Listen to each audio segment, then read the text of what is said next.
Bueno, en este módulo, la segunda parte del módulo de estadística, vamos a ver estadística inferencial.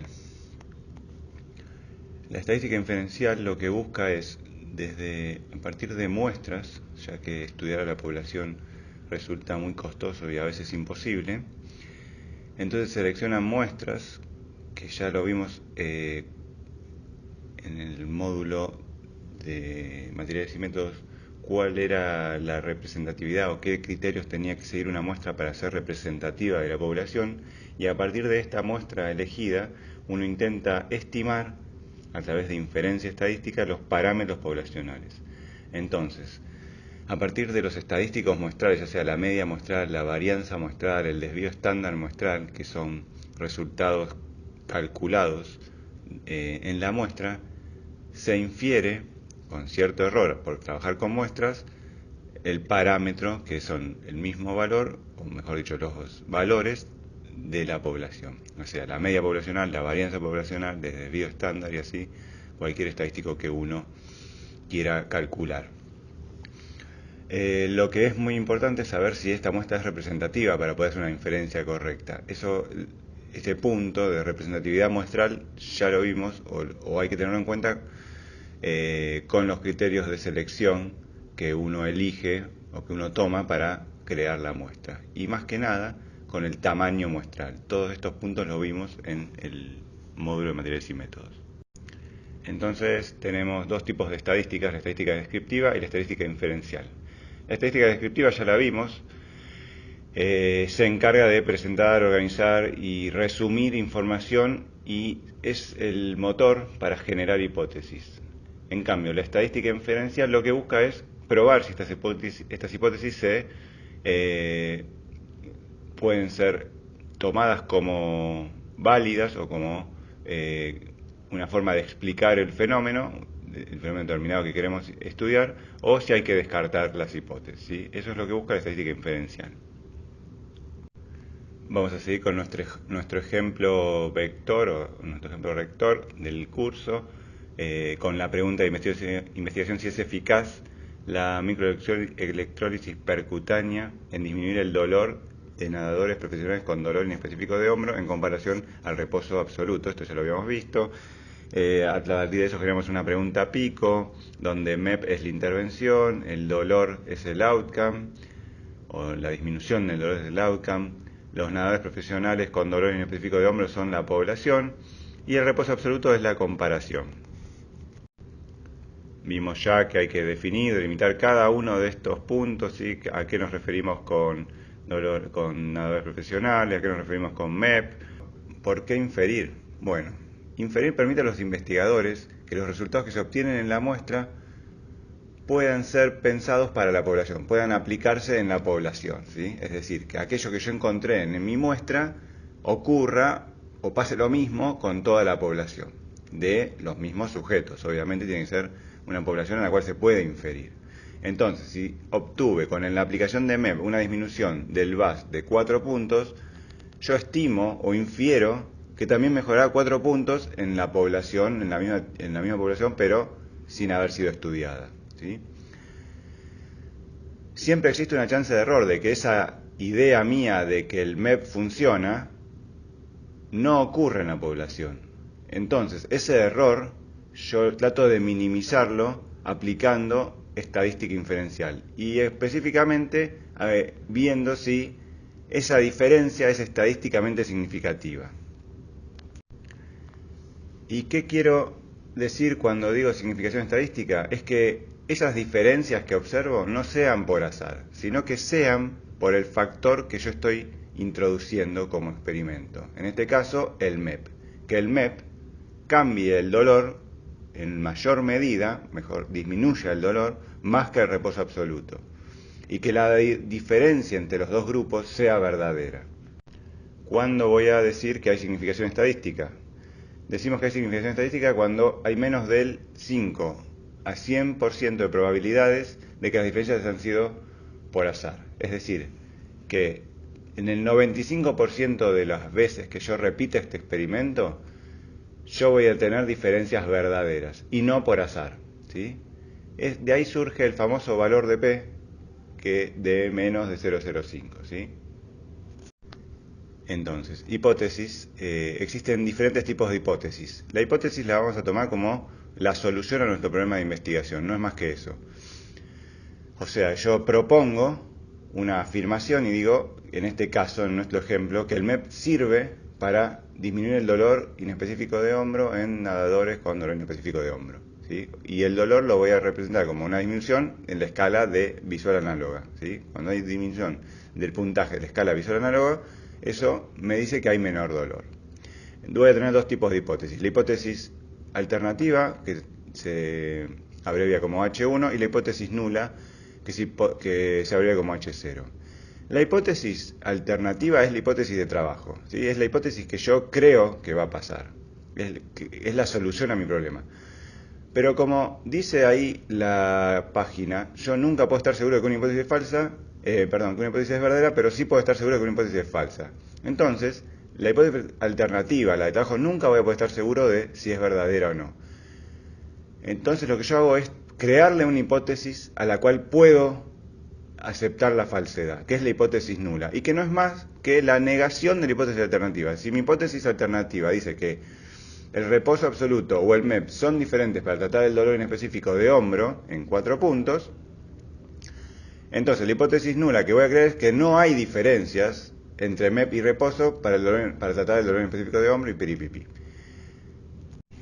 A través de este test de hipótesis, ¿cómo puedo dar o evaluar la utilidad del MEP en el tratamiento del dolor inespecífico de hombro?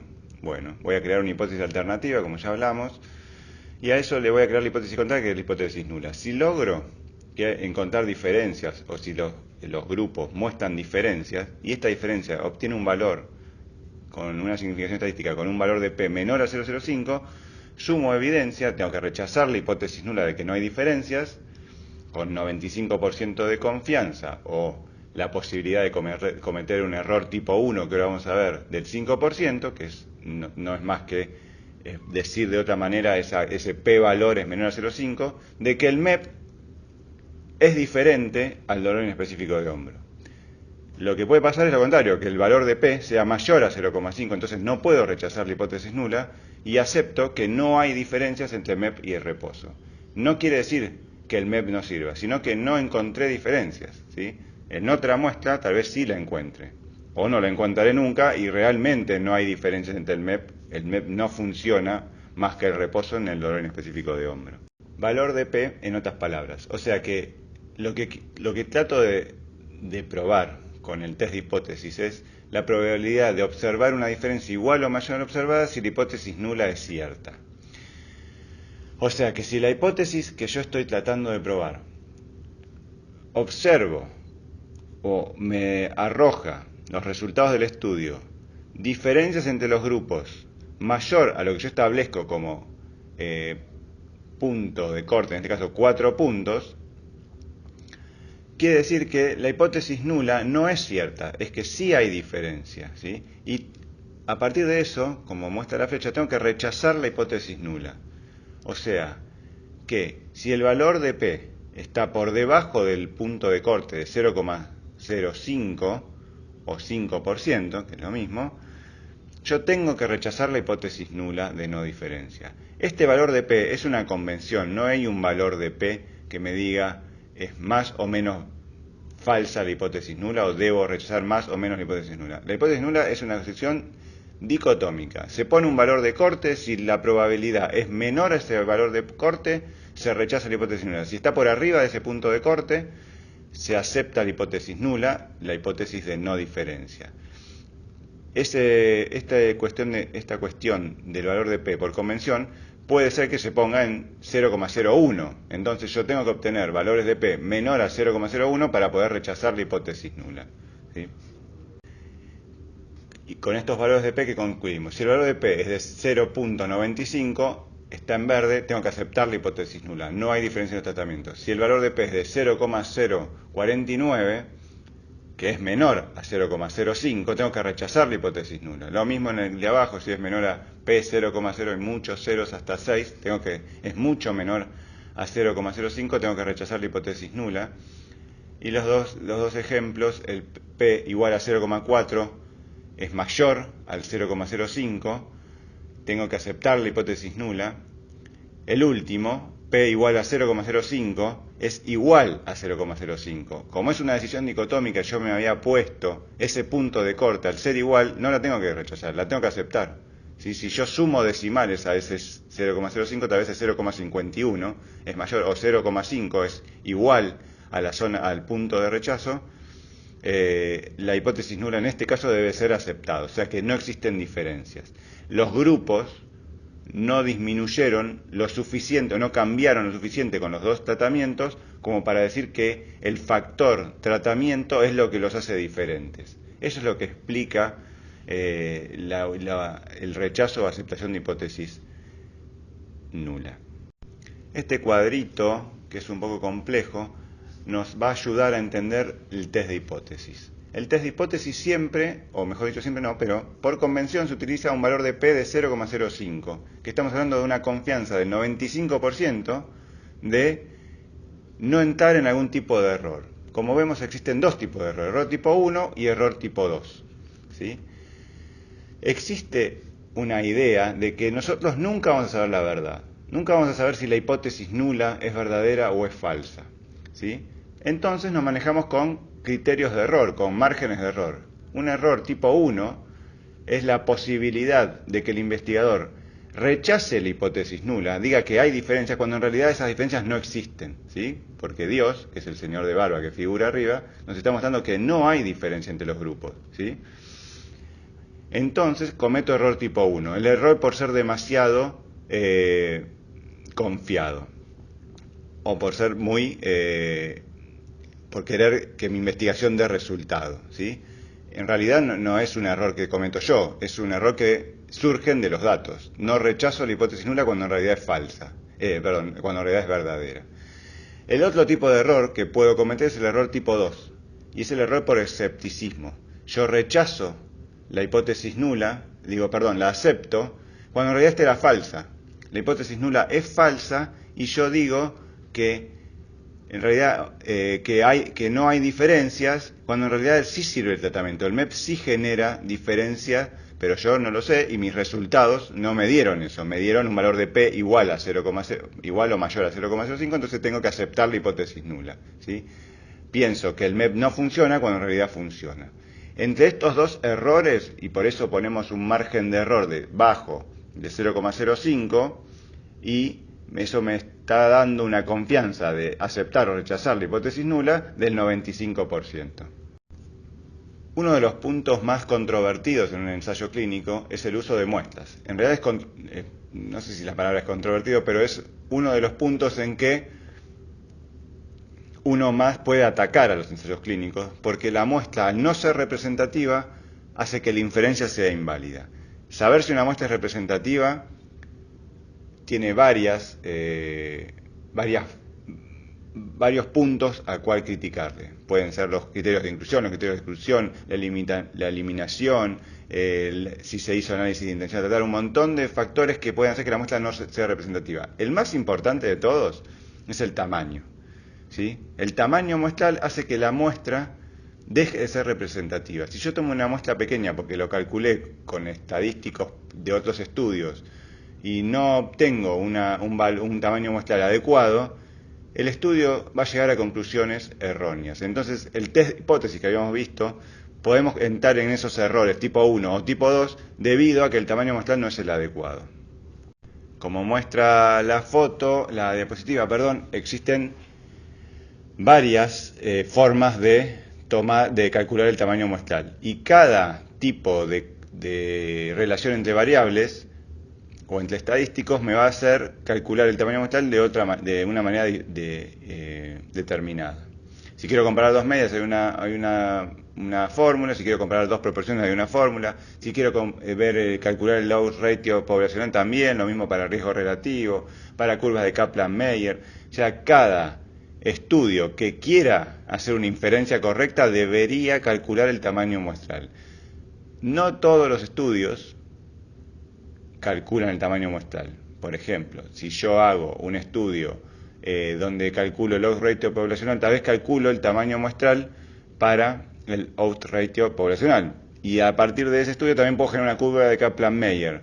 Y no voy a volver a hacer otro cálculo muestral. Ya con el que me queda, obviamente la inferencia de la curva de Kaplan-Meier será menor o tendrá menor rigurosidad que la que surgió del cálculo muestral de los ratios.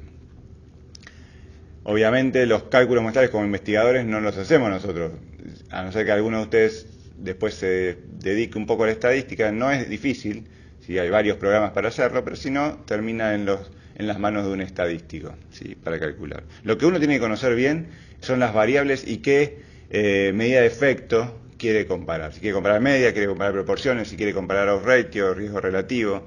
A partir de eso, el estadístico puede calcular fácilmente, y con algunos datos más, el tamaño muestral. Como muestra la diapositiva, uno siempre quiere saber cuánto tamaño muestral necesita. Lo que uno más le interesa para poder calcular el tamaño muestral son esos 4 puntos que aparecen en la diapositiva número 20. ¿Sí? ¿Es eficaz el MEP? Vamos a nuestra pregunta de investigación. ¿Si es eficaz el MEP en disminuir el dolor en nadadores profesionales con dolor inespecífico de hombro en comparación al reposo absoluto? Para poder calcular el tamaño muestral de este ensayo clínico, yo necesito fijar el error alfa o error tipo 1, ¿sí? Generalmente es 5%, que es el p-valor de menor a 0,05, que es la zona de rechazo de la hipótesis nula, que es lo mismo. Después vamos a fijar un error tipo 2 o error beta, ¿sí? Que generalmente es el 20%. De eso va a surgir la potencia, que es lo que queda del error beta de 1 menos beta, o sea, 1 menos 20 me da el 80% de potencia. O sea que error beta y potencia podemos decir que es prácticamente lo mismo. Y después lo que tenemos que saber es la diferencia mínima a detectar o diferencia clínica mínima clínicamente significativa, que ahora vamos a ver qué es, y la variabilidad de la variable que uno quiere estudiar. Lo que me está mostrando nada más, no hace falta profundizar mucho en esto, pero lo que queremos mostrar es que disminuyendo el valor de alfa, de cometer error tipo 1, me voy a aumentar el tamaño muestral porque el valor que yo tengo que introducir en la fórmula, que es el z de alfa dividido 2, si yo disminuyo el valor de alfa, va a aumentar ese valor y al estar en la misma línea que el n, cualquier cosa que yo aumente en esa línea va a aumentar el resultado final de la fórmula. Lo mismo para el beta. Si yo hago un beta más estricto, o sea que pongo posibilidad de cometer error tipo 2 más bajo, también me va a aumentar el tamaño muestral. O sea que menor error tipo 1, más muestra. Menor error tipo 2, más muestra. Más pacientes para estudiar. La otra porción de la fórmula, la mínima diferencia clínicamente significativa, es la única, que también es llamada precisión, es la única que está en el numerador de la fórmula. O sea que esta va a ser el único, que si yo aumento el tamaño, la diferencia que quiero encontrar entre los dos grupos, me va a caer el n. Obviamente, diferencias más grandes son más difíciles de encontrar, por eso voy a necesitar, más fáciles de encontrar, por eso voy a necesitar menos pacientes. Si yo quiero encontrar diferencias muy chiquitas, o sea que los dos grupos me definan bien cuál es la diferencia real, voy a necesitar n más grandes, ¿sí? Y después por último me queda la variabilidad, que está reflejada en este caso por el desvío estándar, ¿sí? Cuanto más variable es la población que yo quiero estudiar, mayor será el tamaño muestral requerido, ¿sí? Vemos la redacción de cómo se reporta el cálculo del tamaño muestral. Para una potencia del 80% y aceptando un error alfa del 0,05, se requerirán 26 pacientes para detectar una diferencia de al menos 1,4 puntos en el dolor, ¿sí? Y ahí está expresado cuál es la del desvío estándar normal del dolor, ¿sí? Desvío estándar de 1,8 entre los dos tratamientos.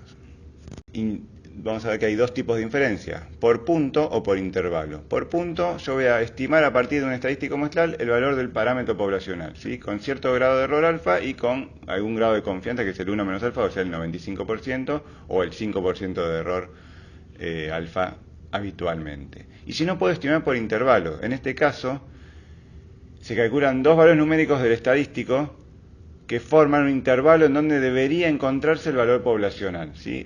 No es más que nada, no es más ni menos que el intervalo de confianza, ¿sí? O sea que yo, con un 95% de confianza, generalmente el intervalo se arma con ese porcentaje, voy a decir que el verdadero valor poblacional está entre esos dos valores, con un 95% de confianza. Existe una idea o algo a observar que es si algo es estadísticamente significativo o clínicamente relevante. Uno puede aumentar, una forma de encontrar diferencias estadísticamente significativas es aumentando el tamaño muestral. Pero al aumentar el tamaño muestral, puedo encontrar diferencias clínicamente significativas, pero no clínicamente relevantes, ¿sí? Entonces el tamaño muestral tiene que ser el adecuado. Y las diferencias tienen que preestipularse y decir, esto es una diferencia clínicamente relevante.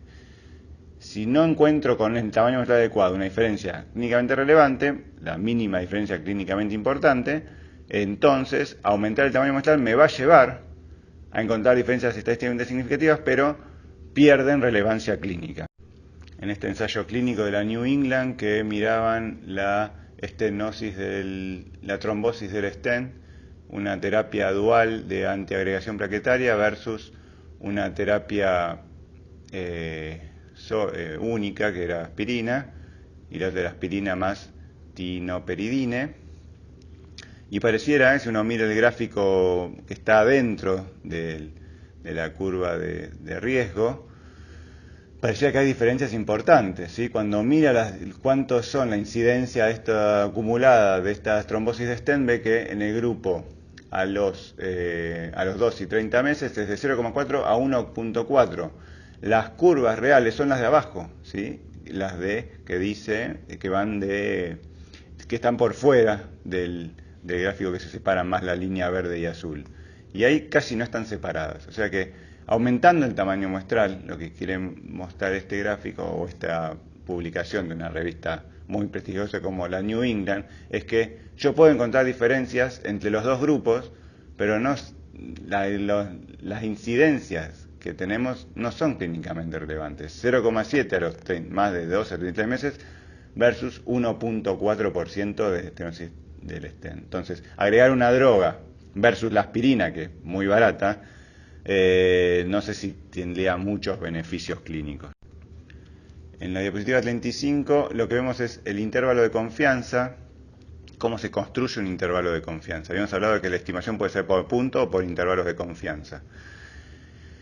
El nivel de confianza yo lo defino, al igual que defino el valor de P, puedo definirlo por lo que yo quiera, ¿sí? Puede ser 90, 95, 99, obviamente van a ser más grandes o más chicos de acuerdo al valor que uno defina, ¿sí? Y lo que me está marcando el intervalo de confianza es, con esa confianza que yo predefino, 90, 95, 99, ¿qué posibilidad tengo de encontrar de que el parámetro poblacional esté dentro de ese intervalo? ¿Sí? Yo lo calculo a partir de la muestra, pero infiero el tamaño poblacional en un intervalo. Si yo, por ejemplo, digo que la diferencia de MEP, de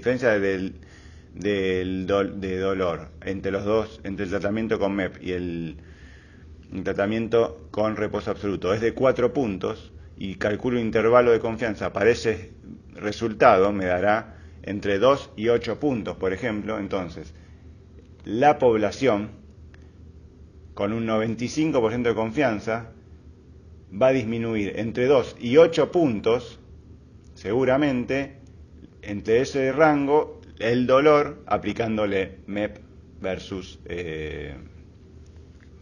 reposo. Saltamos a la diapositiva 38. La amplitud del intervalo de confianza está determinado ya sea por el nivel de confianza establecido, como hemos hablado, eso lo defino yo como investigador, por la variabilidad de los datos y el tamaño muestral, ¿sí?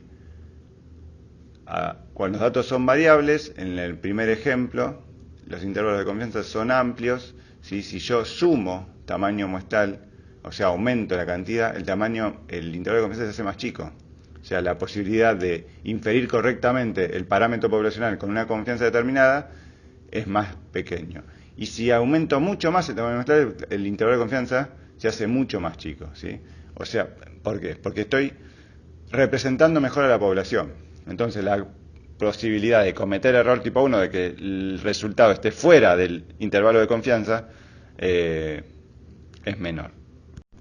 Ahora nos vamos a meter en un tema que es ¿qué test estadísticos me dan este resultado o esta significación estadística? Y para eso vamos a ver comparaciones.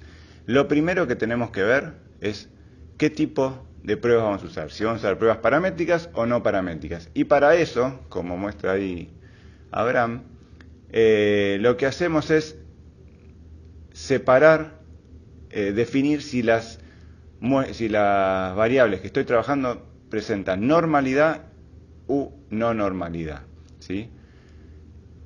Esto se prueba solo en las variables continuas, porque las variables categóricas son no paramétricas por definición. Otro punto a ver a la hora de comparar es si las muestras son independientes o son dependientes o relacionadas. Una muestra independiente es una muestra en la cual dos grupos, o sea, son dos poblaciones diferentes, no están relacionadas por ningún parámetro o factor. Cuando, por ejemplo, utilizo muestras que vienen del mismo universo, por ejemplo, si yo aplico un tratamiento a un grupo de pacientes, o mejor dicho, lo mido, aplico un tratamiento y lo vuelvo a medir al mismo grupo, esa muestra está relacionada, ¿sí? Es el mismo grupo medido antes y después. Entonces, tengo que usar otro tipo de test. Otro factor que tengo que mirar a la hora de elegir el análisis estadístico es cuántas muestras voy a comparar. Si puedo comparar una muestra con una distribución teórica poblacional, sería un test para una muestra. Si quiero comparar dos muestras, existen otro tipo de test. La puedo comparar como me muestra el primer dibujito, antes y después, o puedo comparar dos muestras al inicio, aplico un tratamiento y vuelvo a comparar las dos muestras al final. Y si no, puedo comparar más de dos muestras de la misma manera, antes, después, o al inicio y al final, o grupos independientes, perdón. Nos muestra con un diagrama de flujo bastante complejo qué test debería elegir según preguntas que le voy haciendo a las variables a analizar. Lo primero que tengo que ver es el tipo de dato, si son continuos o discretos. Si son discretos, test de chi cuadrado, ya sea para una o para dos muestras, ¿sí? Si son datos continuos, quiero saber si hay una relación o si quiero encontrar diferencias, ¿sí? Si lo que quiero ver es una relación, tengo que ver, ¿hay una variable independiente y una variable dependiente? Si digo que sí, entonces voy a ir a un análisis de regresión, ¿sí? Una recta de regresión para estimar una variable con respecto a la otra. Si no hay independencia y dependencia de variables, voy a utilizar un análisis de correlación. Si las variables son paramétricas, la correlación de Pearson. Si las variables no son paramétricas, la correlación de Spearman. Si lo que quería, volvemos al lugar amarillo, si lo que quiero ver es diferencias, si es una diferencia de una sola muestra con una distribución teórica, utilizo el test T para una muestra. Siempre y cuando la distribución sea normal, ¿sí? Si hay más de dos grupos, si hay dos grupos, entonces, y sé que la distribución es normal, voy a utilizar el test T de student habitual.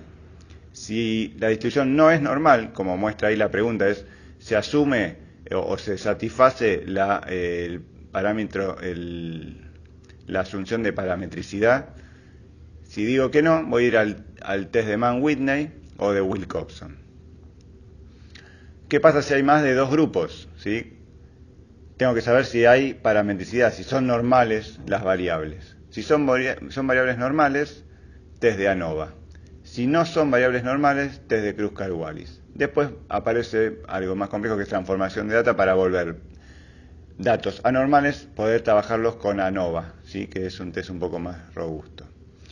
Y después, como son tres grupos, yo encuentro diferencias con el ANOVA, con el Kruskal-Wallis, y después quiero saber a partir de entre qué dos grupos existen diferencias, entre dos o entre qué pares de grupos existen diferencias. Para eso realizo un análisis post-hoc, como muestra ahí el Bonferroni, el Dunn, ¿sí? O el Tukey. La intención del curso no es que ustedes sepan, y dependería de hacer varias presentaciones más, utilizar test estadísticos, ¿sí? O de hecho saber qué test estadístico corresponde. Pero por lo menos tienen que tener una idea de que si uno representa los datos de una forma paramétrica, es decir, con media y desvío estándar, el test que le corresponde a eso tiene que ser un test paramétrico.